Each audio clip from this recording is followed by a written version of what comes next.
A very, very pivotal issue that people are very concerned about. First, let me start generally. You know, everyone knows the Ten Commandments, and the Ten Commandments are commonly divided into two columns. The first five are said to be the duties between man and God. Believe in God, don't believe in idols, don't take God's name in vain, observe the Shabbat. And the second five are considered to be the interpersonal duties. Don't steal, don't commit adultery, etc., which are called man and man. And we have two terms in Hebrew for them. Category one is called Bein Adam LaMakom, between man and God. Makom is place, but God is referred to as the place of the universe. And category two is called Bein Adam L'Chaveiro, between man and man. Now, I don't want to spend a lot of time on that particular division. There is actually one problem with that, because everyone knows what the fifth commandment is. The fifth commandment, I'm sure your parents must have told you this many times, honor thy father and mother. And the question is, why is that in column one? That seems to be interpersonal, right? So really it ought to be, instead of 5-5, it ought to be 4-6.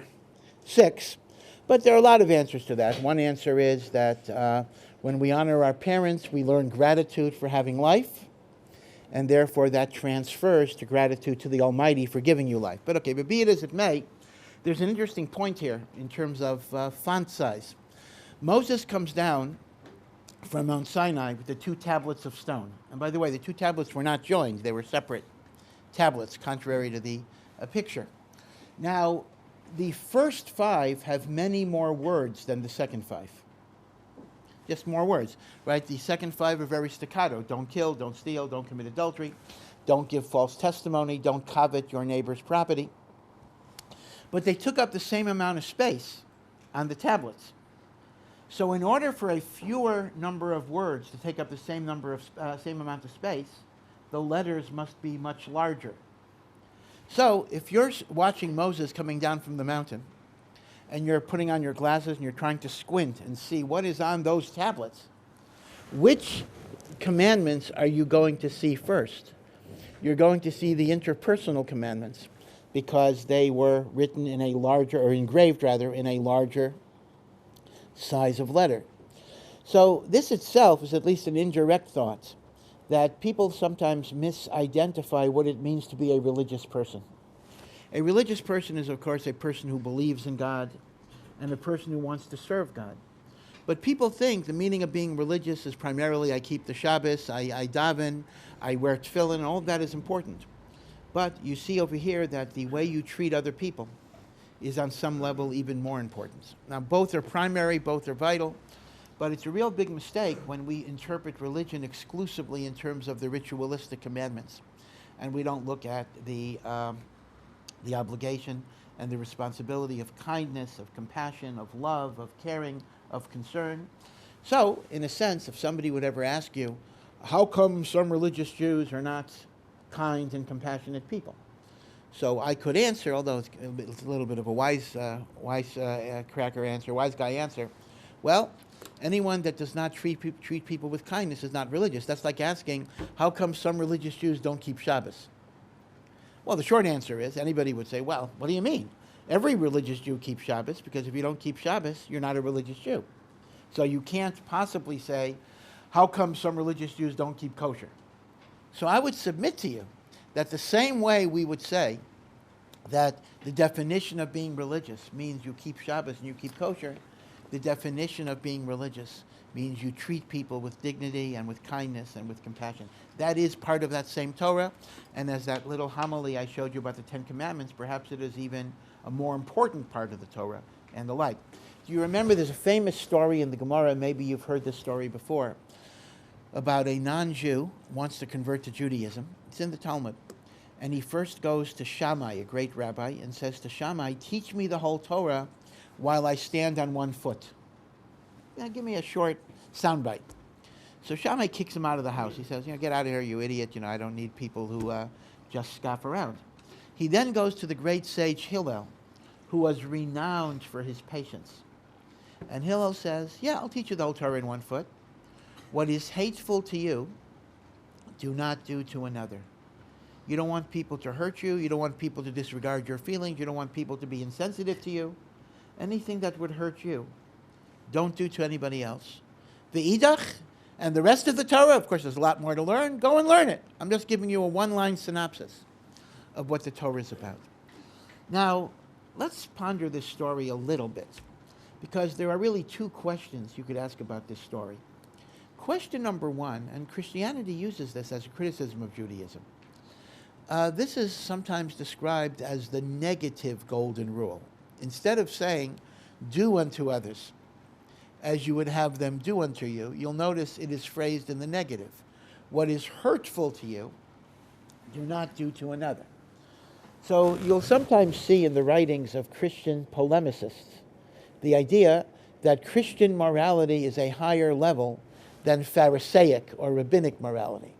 Because rabbinic morality simply espouses the ethic of not hurting people, as opposed to Christian morality that advocates the higher cause of loving people and giving people goodness. And the theory goes, the positive is higher than the negative. But that obviously is not true, because the very verse that Jesus cites in the New Testament, love thy neighbor as you love yourself, is taken from the Jewish Bible, and it appears in the book of Leviticus. So Jesus may have said, love your neighbor as you love yourself, but that's in the Torah. He didn't invent that. So the question is actually a good question. If indeed Judaism espouses not merely the negative ethic of not hurting people, but the positive ethic of showing love, then why does Hillel utilize the lower level of not hurting people? Because one would assume it is spiritually higher to help people affirmatively than simply not to hurt them. Right? So that's question number one I want to ask. Why does Hillel use the negative instead of the positive, especially since the Torah itself uses the positive, love your friend or love your neighbor as you love yourself? The second question is, how is that the whole Torah? I mean, I understand it embraces all of the interpersonal commandments, charity and kindness, but I don't see in that statement putting on tefillin, keeping kosher, what is hateful to you, don't do to somebody else, right? How does that pick up the whole Torah? At most, it picks up 50% of the Torah. So the second question I can answer, Rashi actually gives us a beautiful answer. Rashi says, when Hillel says, what is hateful to you, do not do to your friend, the term friend has a double meaning. Friend is my fellow human being, and friend is also God. It's a very beautiful thought. That God is described in many ways. God is described as our Father, God is described as our King, but God is also described as our friend, and that's a very comforting idea. When a person feels lost, a person feels alone, a person feels lonely, God is with them. God is there to be a source of comfort, a source of support. We'll talk about this a little later on, but we say, how come God doesn't answer prayers, right? But the point of the matter is, if a person is going through a hard time, and even if things don't come out the way they wanted it to come out, but God was there giving him the strength to get up in the morning, to put one foot in front of the other foot, to keep on going, that's also God in that place. So therefore, when Hillel says to the non-Jew, what is hateful to you, do not do to another, to your friend, he's including don't hurt God by violating his will. So as a result, there is a double meaning. But to go back to the first question, why does Hillel use the negative instead of the positive? And the short answer is, those of you that are planning on going to medical school will learn quickly that the first rule of medicine is do no harm. And that is, before you start trying to save the world, before you start trying to do good, before you start trying to say, I know exactly what you need and I'm going to give it, you first have to step back and be sure you know the person. You appreciate the person. That what you're doing is not going to hurt that person. What you're doing is not going to steamroll that person's awareness of themselves. Meaning, in point of fact, before you can do good, you have to be sure you're not doing harm. Let me give you a trivial example. It's a small example. Let's say, when people are sick, people have a flu, whatever it is, they react to it in different ways. Some people just want to go into a cave. They just want to close the door. They don't want company. They don't want calls. They don't want chicken soup. They just want to be left alone so they could sleep for 18 hours or whatever. Other people kind of want to be babied a little bit. Maybe it's a man-woman difference to some degree. They want someone to make chicken soup for them. They want someone to come over. They want someone to talk, etc. Now, let's imagine that you're the typical, guy in the cave who says, I just want to be left alone. And every 15 minutes you have a good friend coming over, or your girlfriend even, coming over with chicken soup, and you say, well, I really can't eat. I just want to sleep. She says, I spent 5 hours making this soup for you, and you're not going to take it. Well, is she trying to help you, or is this simply what makes her feel good, and therefore you're the person that she wants to use? So before you start helping people, be sure you're responsive to their needs. And that is why Hillel starts off with the negative, because you really can't help a person till you know what that person really needs. People are not simply objects through which I can do my good deeds. What do they tell the story about? Even good deeds can be selfishly motivated. They tell a story, this is kind of a bizarre story, but it's a cute story, about a boy in yeshiva had learned a teaching. I'm not even aware of this teaching, but it says that if you marry a bad wife, your suffering will be so great that you're guaranteed a place in the world to come. So somehow this really got the guy, and the guy was determined to marry the worst woman that he could possibly marry. So he turned down all of the good shidduchim, and finally he found a woman that was bitter and angry and selfish. And people said, are you crazy? What do you want to do? He said, nope, that's the one. So he marries her, and he's really, really excited because, 30, 40 years, 50 years, and then he'll go straight to Olam Haba, small price to pay. So the next morning, all of a sudden, she's sweet, she's gentle. She brings him breakfast in bed. She does everything. She waits on him, hand and foot. And he's getting very, very nervous. What is going on here?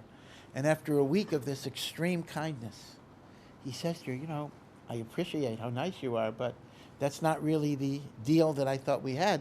That's not really the understanding. You were a different type of person when we got married. So she says to him, if you think you're going to go to Olam Haba because of me, you got another thing coming.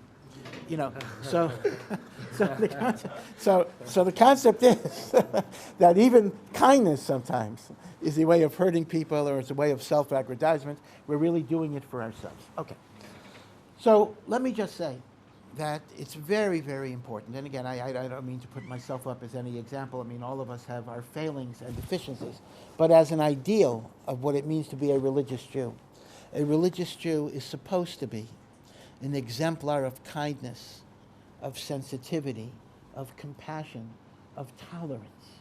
And sometimes in the polarized world we live in, you'll sometimes see that religion might make a person uptight and a bit condemnatory and a bit judgmental, but they're going in the wrong way. If that's where it takes them, they're not properly internalizing the teachings of Judaism. Now, it's a little bit of a tightrope, because obviously Judaism does have a code of ethics. Judaism is not moral relativism. Judaism doesn't say, I'm okay, you're okay, and whatever goes, goes. There are standards, and the standards have to be upheld. But they have to be upheld with kindness and respect for the inherent dignity of other human beings, Jews and non-Jews. Going back to what we discussed, that man is made in the image of God. Women are made in the image of God, and therefore everyone is entitled to a basic respect and dignity for who they are and for the godliness that is within. Now, in particular, although this applies to all our relationships, let's talk a little bit about man-woman relationships. First of all, the idea of sexuality in Judaism is very, very different than either other religious traditions on one side, and certainly the secular world on the other side. In some religious traditions, sexuality is seen as essentially an evil that is tolerated because there's no choice.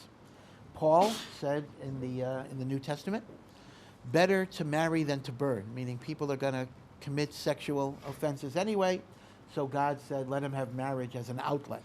But ideally, if you're a holy person, the goal of holiness is to be celibate. The theory is that sex is bad, sex is evil. The man-woman relationship is fundamentally tainted, and therefore the more you can get away from it, the better. Judaism, on the other hand, teaches that not only is celibacy not required, but celibacy is actually a sin in some ways, within marriage, that one is supposed to get married. There's a mitzvah to get married. The very first commandment in the 613 commandments of the Torah is to be fruitful and multiply. We consider the sexual union to be sanctified and holy. In fact, that is why one of the time-honored Jewish customs is that the holiest night of the week was often set aside for marital intimacy, and that is Friday night. The very fact that it's holy, one engages in a holy activity. However, this also sharply distinguishes Judaism from the secular world. In the secular world, sex is seen as simply a way of getting gratification, a way of getting physical pleasure. There is not always a spiritual dimension attached to it. In Judaism, it is the holiness of marital intimacy that requires that it be within a sanctified relationship. The very word for marriage is kiddushin. That is what marriage means. And kiddushin actually means sanctification, holiness. That intimacy is a function of holiness. It is related to holiness. I don't mean to say that the only purpose of intimacy is having children. Certainly having children is a goal and it's a mitzvah. But even if a couple is infertile, even if a couple is, the woman is post-menopause, or the man is, not capable of having children, there is an independent mitzvah for man and woman to connect in an intimate way. We consider that to be very, very holy.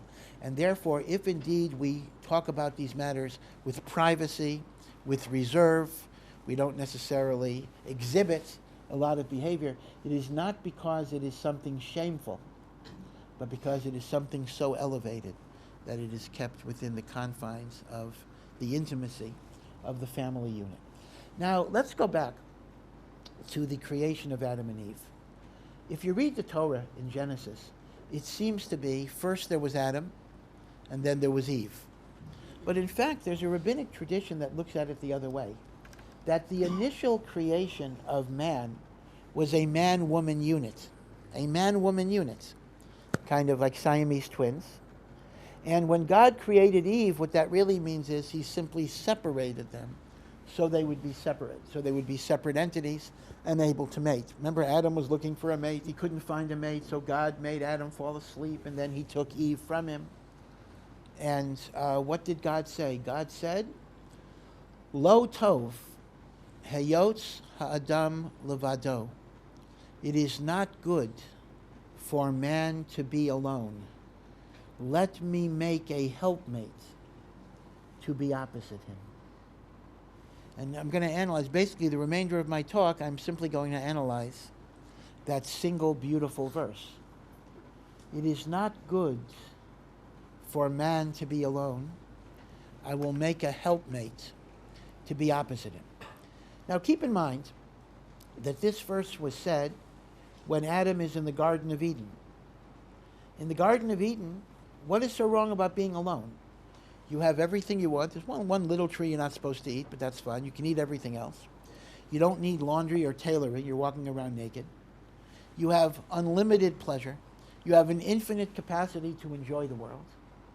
What is so bad about man being alone?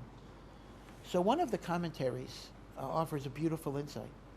One of the commentaries say that the word tov, good, the ultimate good is God himself. What is good about God? What is the quality of goodness?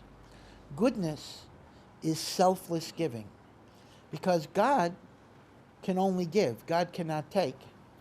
because there's nothing that you can give to God that God doesn't already have.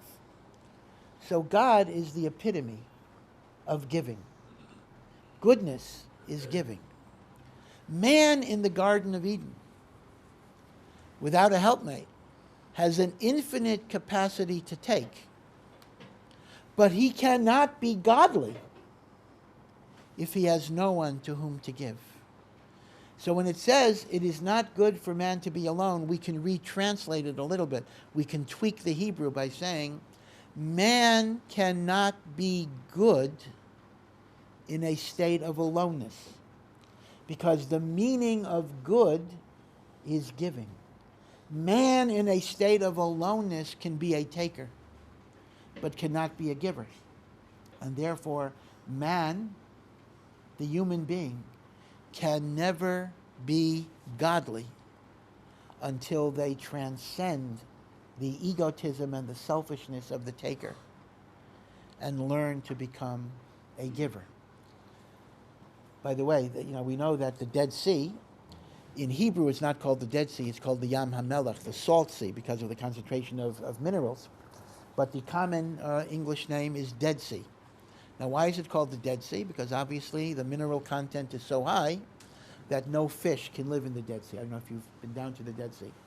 But homiletically, somebody once said, the reason why it's called the Dead Sea is because water flows into it, but no water flows out of it. When you take and you don't give, you're dead. The meaning of being spiritually alive is to give. And therefore, this is an amazing thing. So if we ask ourselves, why God created the man-woman relationship, why God created marriage, God created marriage to make me, or my spouse, a godly person by learning to give rather than taking. So you may remember, this is again before you were born, but I'm sure you read about it, the very famous inaugural address of John F. Kennedy. Ask not what your country can do for you, ask what you can do for your country. Well, with marriage, it's exactly the same thing. Ask not what your marriage can do for you, because marriage wasn't created to give me self-gratification. Marriage was created as a structure to enable me to transcend my egotism, my selfishness, my narrowness, my preoccupation with me, to learn to truly care about another human being. And by transcending that selfishness and egotism, one becomes a more godly person. Because when we're filled with ourselves, there is no room for anything else.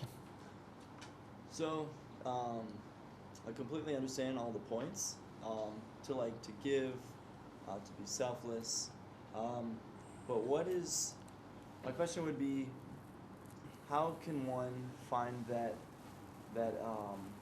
motivation to actually make those changes? Right, I'll come to that. Those are obviously very good questions. Yeah, we'll hopefully address some of them. Yeah, but it is a very important and good point. So this is the thing. There's a story about a fellow in the yeshiva, another yeshiva story, where he was ravenously eating fish. He was sitting in the dining room eating fish. So one of the rabbis went over to him and said, "Why are you eating fish?" So the boy said, "I love fish. That's why I'm eating it." So the rabbi says, "You mean if you love something, you chew it and spit out the bones? If you love the fish, you would put it in an aquarium.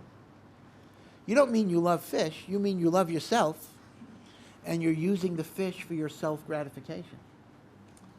In the world that we live in, when I often say I love this person, I love that person in the same way I love that fish, meaning to say, they're giving me what I want, they're giving me what I need, they're giving me what I want to take, and when they don't anymore, I chew them up, spit the bones, and throw them out. We live in a disposable society. If the phone doesn't work, throw it away. If the computer doesn't work, get a new model. If the baby doesn't work or the pregnancy doesn't work, abort it. God forbid if the baby doesn't work. Sometimes even that happens, and the like. So marriage is about learning to look after somebody beyond yourself. And that's very hard. That is not easy. That is not instinctive. Because although it's true, as Aristotle said, man is a social animal, we of course crave company and we crave companionship. But it's not so natural to care about another person more than you even care about yourself. And yet the Talmud says, one must love one's wife as much as they love themselves. One must honor one's wife more than they honor themselves. So when people say Judaism is misogynist or anti-women, one should ponder statements like that in terms of what Judaism teaches. Now, there is a certain subtlety here, and that is the following. It's not yet your question, but it's another question that's related. And that is, sometimes learning to be a giver actually means you have to be a taker. Let's imagine I hear this type of speech and I say, I'm going to give. I'm going to be a giver. And you'll never let the other person do anything for you. How are they going to feel? You know, they say the following. There's an old cliche around, and it's true. It's true. Most cliches are true. That's why they're repeated so much. That one of the fundamental differences between men and women is, will you ask directions when you're lost? Now, Baruch Hashem, we have GPSs invented by male engineers, so we don't need to ask directions anymore. But in the olden days, when we didn't have the GPS, so, a man doesn't like to, I'll include myself. We don't like to ask directions. We're driving around, we're getting lost. We have to be lost for at least 2 hours till we break down and ask somebody for help. But when I'm going with my wife on a trip, we're pulling out of the driveway, and she would say, do you have directions? Let's go stop, ask right away. She says, no, we're not even lost yet. Why do we have to ask any directions? Now, this is a superficial observation, but it's actually a very deep observation. And the deep observation is that, and the Zohar says, Kabbalistically, there's a reason for this. If you assume, now this is not the opinion I told you a few moments ago, that first there was man and then there was woman, as opposed to simultaneous. It's a machlokas, an argument in the Gemara. It turns out that man's initial moments in this world were aloneness. He was not born into relationship. Relationship came later. As a result, the male's fundamental sense of autonomy is control, power. I don't need other people. That's why men don't cry. That's why men are tough. That's why men don't often have the intimate friendships that women have. In other words, you don't talk about your feelings. We hang around with sports and, get a beer or whatever it would be. Or even if we talk about, intellectual problems. But we very rarely talk about deep emotions. And that is because the essential first moments defined our identity. Our identity is about autonomy, control, and power. Man was born alone, but women entered a world of relationship. Women never existed in the world without a relationship. As a result, the nature of the male is to seek aloneness and a lack of dependency on others. Because when you reach out to others, that is a threat to your very sense of self. As opposed to a woman who looks at collaboration and community and connection. Again, I understand I'm generalizing, but these are generalizations that are largely true, although obviously there are exceptions, because every man has feminine elements within their personality, every woman has masculine elements. But it can be fairly said, I think, that the masculine element focuses on autonomy and self-sufficiency, and the woman's element focuses on relationships and interconnectivity. In fact, there was a famous classic work of social psychology written by Professor Carol Gilligan. She was a professor at Harvard University. I believe she died a few years ago. And this dates back to the early 80s. It was called A Different Voice. And this was a response to the feminist movement that tried to argue that all differences between men and women were based on environmental and cultural factors and were not innate, and therefore there ought not to be any distinctions. And she gave a number of psychological tests to very young children. as young as 5 or 6. And she wanted to show that from a very early age, boys and girls look at the world in different ways. Now, I suppose you could argue they've already been culturally conditioned by age 5, but she tried to show that as far back as you go, you're not going to see, I mean, you are going to see significant differences. And the particular hypothetical that she used involved the following case. Let's say you had a child. She's asking 5-year-old kids this question. You had a child, and the child is very sick. And that if the child doesn't have certain medicine, the child's going to die. And there's only one drugstore that has that medicine, and the drugstore's at the corner, but the drugstore is closed for the night. But there is a plate glass window. What do you do for your child? So every single boy answered, you take a rock, you break the glass, and you take the medicine. Now, that's a perfectly fine answer. If you have to save your kid's life, that's what you do. But every girl that was asked the question also said, be sure to leave a note with your phone number on it, or call the police ahead of time to tell them this is what you're going to do. Now, what was the point of this difference? Gilligan said that men tend to be fixated. They tend to identify the primary issue at hand, and they focus laser-like on the yes or the no. What's the most important thing? We focus, got to do this. A woman has an awareness of the web of interconnected relationships that are affected. That when I break a window, it's not just a question of getting medicine for my child. There are other people that are involved. There's going to be glass in the street and people are going to get hurt. There's going to be property damage. And you don't ignore the other relationships by fixation on the primary goal. That is why, you know, a man might look at a woman and say, you're scatterbrained.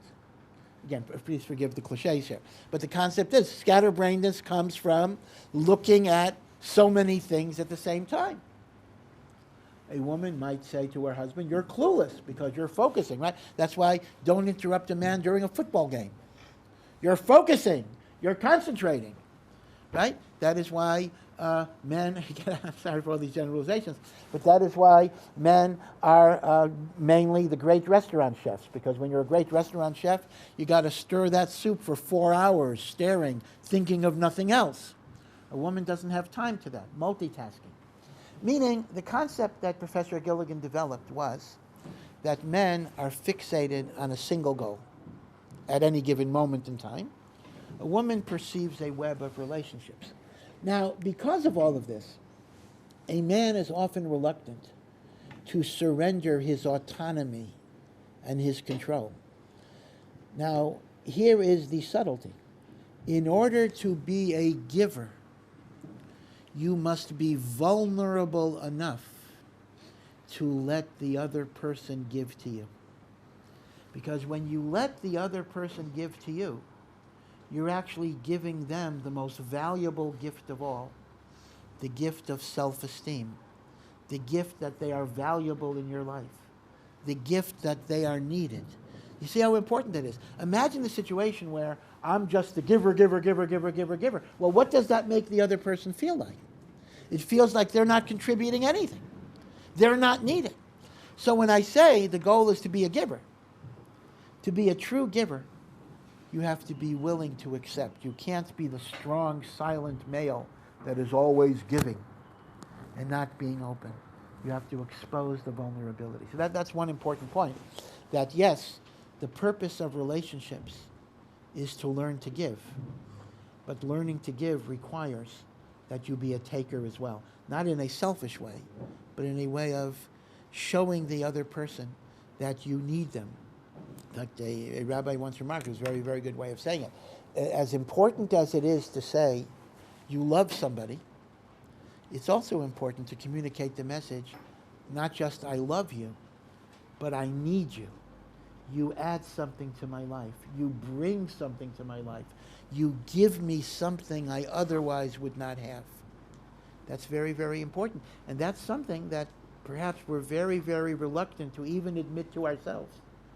But it is that vulnerability that can be the root of true love, because you really feel that you need somebody. Now, yeah. With to the point of admitting that you need someone, Yep. the question arises within generally and increasingly equalizing society between men and women. You see more independent women Yep. in society. You think that's a very big maybe obstacle? Well, I think it is a very big obstacle, but again, when I say needing somebody, I don't necessarily limit that to the narrow idea that my wife needs me to support her or vice versa. But we're talking about emotional connection, that I need you because you understand me, you care about me, and that's something that adds value to my life. When a woman feels that or a man feels that, that builds and strengthens a relationship. They don't feel they're just a hang around. They don't feel they're just taking. Because remember, if I'm the one that's always giving, then the other one is always taking. How does a person, or vice versa, how does a person feel if they're always taking? They don't feel that good either. Right? So in a healthy relationship, selfless giving does require that balance of taking from the other. Now, it's a little tricky. On one hand, I can tell you the goal of marriage is giving, but what if I'm treated like a doormat? What if, I marry somebody who only wants to take? Obviously, we have to function in the real world. And, we have to have somebody that is also willing to give to me. And that's one has to be very careful in choosing a marriage partner. It's not an automatic thing. You don't pick a name out of a hat, or you don't simply look for the most beautiful person or whatever, or at least most beautiful externally person. You look for the most beautiful person inside. You look for qualities of kindness and gentleness and modesty and the like. But I will tell you an interesting dynamic. The dynamic is that let me put it this way, the less selfish you are in a relationship, the more your selfish needs are going to get addressed. It's quite an amazing thing that when a woman feels, and I'm speaking to men, I'm talking about what we do impacts on women, but the same thing would be the other way around. When a woman feels that you truly care about her, when a woman feels you're not using her, when a woman feels you respect her, when a woman feels that she's needed in your life, she will go out of her way to give you what you need. That's kind of the paradox. The less selfish you are, the more you will get what you want. The more selfish you are, the less you will get what you want. So, in a sense, altruistic selflessness is the most selfish thing you can do. Because if you want in your life A, B, C, and D, the less selfish you are and the more giving you are, the more you're going to get it. That's the way it is. Because when a woman feels loved, she will do everything to make you happy. When a woman feels you're just using her, that creates resentment, coldness, breakdown of relationship, and then you'll get nothing at all. Okay, so one has to keep aware of this, that we're not telling a person you don't have needs. A person has needs in all sorts of ways, but the best way of getting those needs is becoming less of a selfish person. So it is something to think about, and I think this is very, very common. I mean, again, our commentaries tell us that because a woman is called a helpmate to man, a woman naturally wants to give, wants to help, wants to support you, wants to build you up.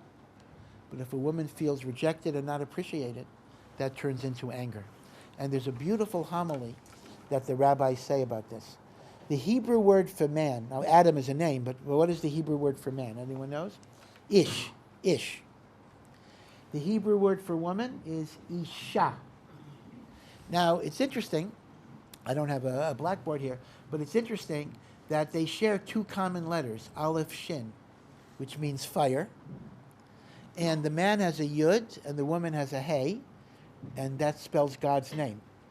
So it says when God is in their relationship, meaning they're subservient to God's law, men are men, women are women, things work out well. Take out the yud and take out the hey, they become like two fires that destroy each other with their egotism and their anger and their animosity. Okay, so you have a choice. Keep God in your relationship and there's holiness. Take God out, you have destructive fire. Okay, so these are some things to think about. Now, does this mean things are going to be smooth sailing? Absolutely not. There are going to be disagreements. There are going to be fights. Unfortunately, sometimes there's going to be anger. But when there is this willingness to give, you will be able to work things out most of the time. You will go through the difficult times, but confident and secure in each other. You will be able to weather those storms. And that brings me now to the second half of the verse. So what did God say? It is not good for man to be alone. Let us make a helpmate to be opposite.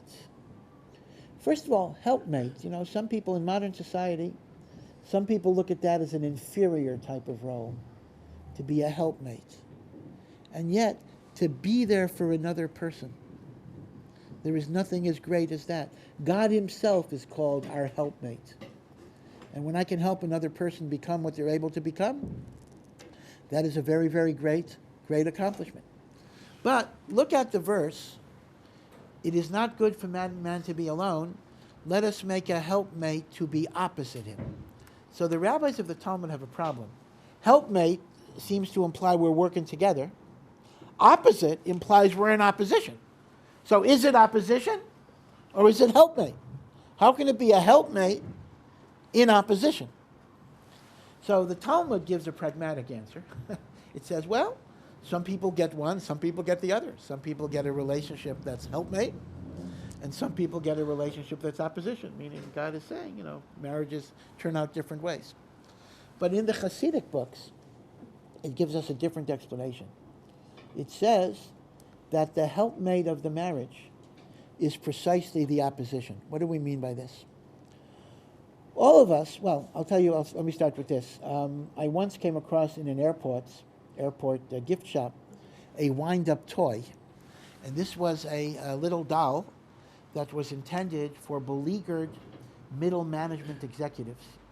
And you wind up this doll, and this doll just says, you're great, you're wonderful, you never make a mistake, people don't appreciate you. And it's a way of, you know, building up your confidence after having a hard day at work. At least this little doll appreciates who I am. Now, all of us, whether it's the husband or the wife, because most of what I'm saying applies to both sides of this, you know, we have a hard time in the world out there. You know, work was difficult, school was difficult, people didn't appreciate us. We may have had a rough day at the office. And we want to be able to come home and have somebody say to us, you know, you're great, you're smart, you're so brilliant, everything you say is so true. And of course, in a good marriage, there has to be a lot of that. There has to be a lot of stroking, a lot of building people up. I mean, that's what you do. But marriage has to be more than that. Because if marriage is simply confirming me in whatever I am, I never grow, I never become better, I never improve. To marry your clone is almost meaningless, because why have double you? You're already who you are. Two of you is going to be no better. So in many, many ways, the true love of a marriage is when husband and wife, man and woman, see the world in fundamentally different ways, and each one expands their horizons by seeing it from the vantage point of the other. Again, not in a critical way, not in a judgmental way, not in a sarcastic or insulting way, but ultimately, my wife should help me to see life in a different way. I should help her. And by the different perceptions we have, we achieve a wholeness and a truth that either one of us would not have been able to achieve by ourselves. This is literally, the sum is great, or the whole is greater than the sum of the parts. And that is what it means, Ezer.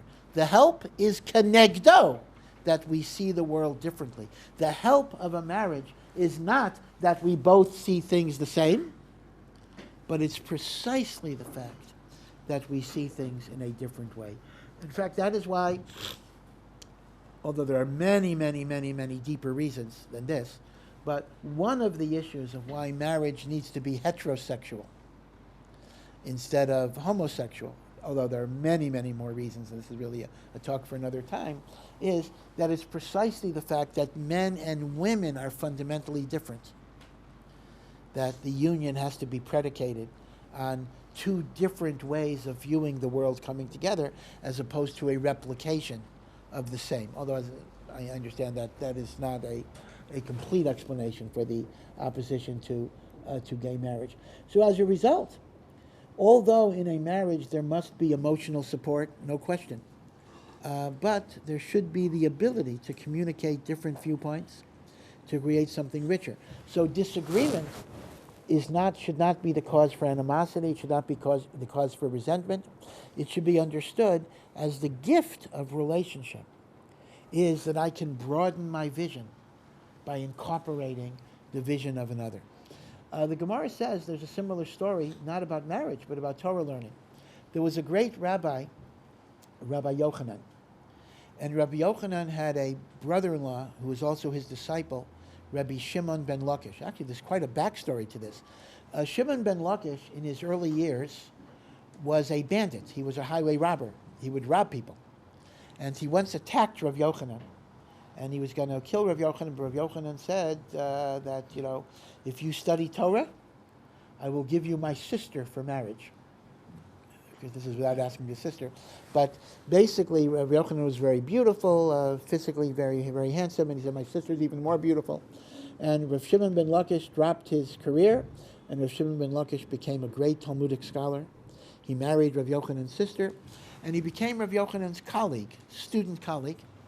And every time Rav Yochanan would give a teaching, Rabbi Shimon ben Lakish would give 24 questions and refutations that Rav Yochanan had to answer. Anyway, Rabbi Shimon ben Lakish died and was replaced by another rabbi. And this rabbi was very supportive. Every time Rav Yochanan said something, this rabbi gave him 24 reasons that he was right. Really good yes man. 24 reasons that I'm right. Rav Yochanan started crying and sobbing, and he said, I miss Reish Lakish so much. So the student said to him, what do you mean? Reish Lakish was giving you trouble. Every time you said something, Reish Lakish raised 24 questions. And this rabbi gives you 24 reasons that you're right. You ought to be happy with it. Rav Yochanan said, I didn't need somebody to tell me I'm right. If I didn't think I was right, I wouldn't have said what I said. But when Rav Shimon ben Lakish would challenge me, I was forced to reconsider my position. I was forced to think. I either was able to answer and come to a deeper understanding, or I realized I made a mistake and I corrected and modified my position. That is how richness emerges. That is how truth emerges, through the dialectic of shared communication. That is why in our own Talmudic learning, we learn b'chavrusa, right? Chavrusa means we kind of create pairs and the like, so people discuss and see things differently. So marriage is very much that same idea. Ezer, the helpmate, comes from the kenegdo, the different ways of viewing ideas. Men and women are not supposed to be the same. It's fundamentally axiomatic that equality of dignity is not sameness of function, and it is not identity of perception. Men and women are supposed to see the world in different ways, but each one shares their perception to the other. A man can become more, just again, going back with my stereotype before, if a man tends to be fixated on a single idea, a woman can teach him sensitivity to relationships. If a woman is scatterbrained, going from this to this, a man can help a woman be more focused. So each person learns from the other how to be better. Each person gains an understanding that transcends their parochialism. Now, it takes humility to do that, because we like to think we're perfect. We like to think, I'm going to be the giver, I'm going to be the perfect one. But part of being in a good relationship is you're willing to admit, at least to yourself, that I can learn, I can grow, I can be corrected. Of course, one has to be careful. There's a famous story, they say, with George Bernard Shaw. Right? You've all heard of Shaw, the famous playwright, and Isadora Duncan. Isadora Duncan was one of the famous ballerinas of the late 19th, the early 20th century. So she was a bit of a flirt. So one time at a banquet, she said to Shaw, Mr. Shaw, with my beauty and your brains, we could produce beautiful children. So Shaw said, that is 100% true, but what if the kids have your brains and my beauty? We're going to be in trouble. So sometimes it could happen. I enter a relationship, each one of us picks up the bad characteristics of the other, and that's a little negative. But hopefully, each one of us identifies the good, and we incorporate it into our personalities, and therefore the man incorporates some of the feminine attributes, the woman incorporates some of the masculine attributes. Each one achieves a perfection and a wholeness they would not achieve alone, and that is really kind of the goal of a relationship. So this is very, very important. You know, it's an amazing thing, and it doesn't cease to amaze me how much time we invest in learning how to do our jobs and learning how to make money and the like. You know, all of our schooling, all of our college, our graduate work and the like, and the hours we spend every day, and how little time we spend in learning how to build up, number one, our spiritual lives, and number two, our relationships. If people would invest a fraction of the time in their relationships that they invest in their jobs, the divorce rate would go down exponentially. And yet, we just assume that good marriages happen by themselves. Good parenting just happens. Just have your kids. Well, cities don't get built by themselves. Armies don't get organized by themselves. It takes planning, it takes work, it takes thought, it takes introspection, it takes study. Why should the same not be true for the important ideas of marriage, relationships, raising our kids? We got to put in the time to think about these things, because ultimately that is what life is about. When a person will be leaving this world after 120 years, the last thoughts that are going to go through their mind, if they're conscious, are not going to be, I wish I spent more time at the office. Gee, why didn't I go in more Sundays, to work? You're not going to be thinking about that. But it is very likely a person will be thinking about how they treated their wife, how do they treat their kids. Those are the issues that are going to hound us at the very end of our lives. And if, thank God, we have a chance to do something about them now, or at least think about them now, then should we not take that advantage? So, God willing, I hope that all of you will find and develop, I don't want to just say find a relationship, because it's not just about finding, but find, develop, and work on your relationships, and may God bless you all to find your partners in life, people that you can go through life with joy and with depth and with growth, and eventually also bring up children in a good way. So you all have a good day.